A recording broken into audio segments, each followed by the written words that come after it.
I promise that I'm going to be short and brief. So, distinguished university leadership, members of the University Council and Senate, faculty and staff, dear students, distinguished researchers and scholars, ladies and gentlemen, good morning.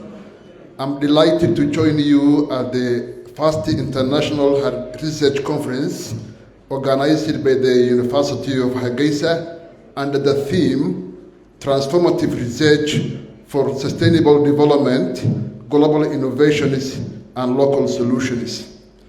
Yesterday's sessions highlighted evidence-informed decision-making, problem-solving, stakeholder engagement, and collaboration among researchers, policymakers, and practitioners. Taken together, these themes raise one central question: how can research create meaningful impact, both locally and internationally? I approach this question from three interconnected worlds.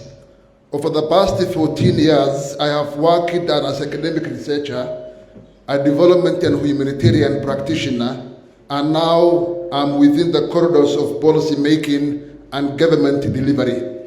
My experience spans Somaliland, the wider region, and international arena.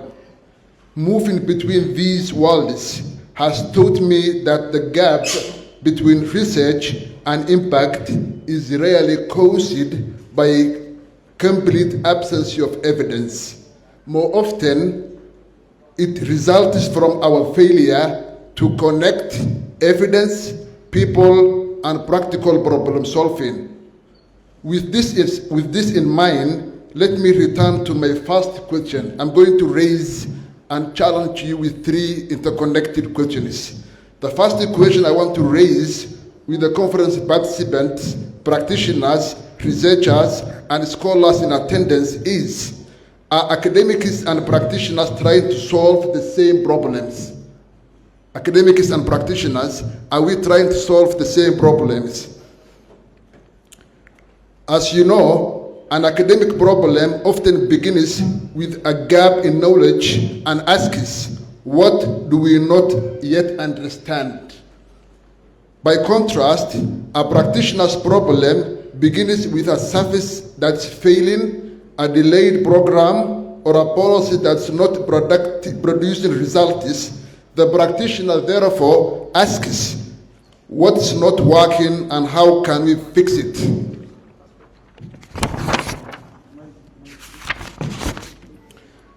Academic success is measured by rigor, originality, and contributions to knowledge.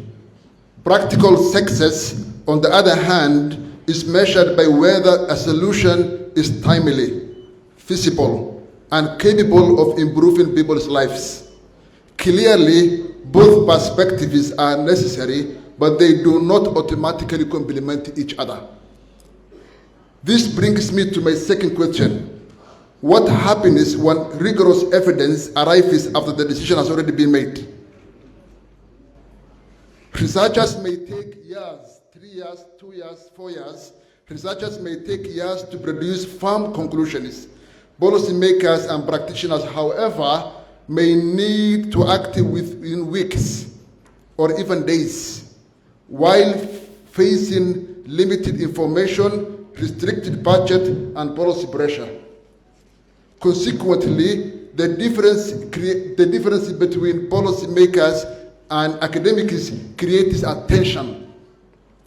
Academics may see practitioners as oversimplifying complex problems. I have heard many times that practitioners accuse or blame that academics are overcomplicating issues, while practitioners basically academics say practitioners oversimplify complex issues, and academics say practitioners overcomplicate complex issues. Okay, the answer is neither to sacrifice rigor, academic rigor, for speed, nor to replace evidence with quick fixes. Instead, we must align practitioners and policymakers and academics. We must align our questions, incentives, and timelines. In other words, research must be rigorous enough to be trusted, timely enough to be used, and practical enough to be implemented. This leads me to my third and final question. Are academics engaging with the right people? Yesterday we have been talking about engagement. Academics, do we really engage with the right people? We emphasize engagement with policymakers, but often pay less attention to implementers. Academics and policymakers may debate what should be done. However, policymakers may be interested how can it actually be done. In Deliverology in Practice by Sir Michael Barber, he described this as the implementation problem.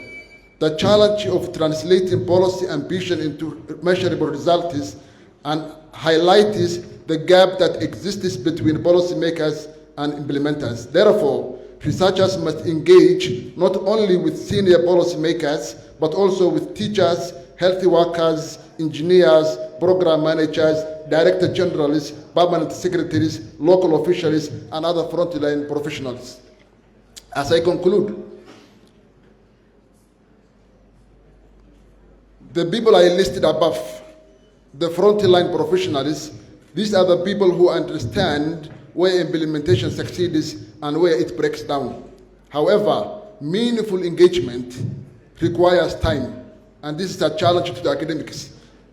Meaningful engagement requires time to build trust, define the problem, co-design solutions, and learn from the implementation. For this reason, engagement must not be reduced to a final year workshop. Rather, it should be extended through the research process from defining the problem to developing practical solutions. Ultimately, universities must reward this engagement of a long-time process with the policymakers and implementers. Universities must reward that. Universities must not rush the research process. And engagement shouldn't be reduced to final year isolated engagements and workshops. Researchers must take time for it. Practitioners must participate, and most importantly, vendors must finance it. Because basically, if engagement is not financed, then definitely policymakers will not be able to do a meaningful implementation. In conclusion, I hope these reflections, together with the many other insights shared throughout the conference, have made your journey, those of you who traveled from outside, have made your journey to Hargeisa worthwhile. Thank you.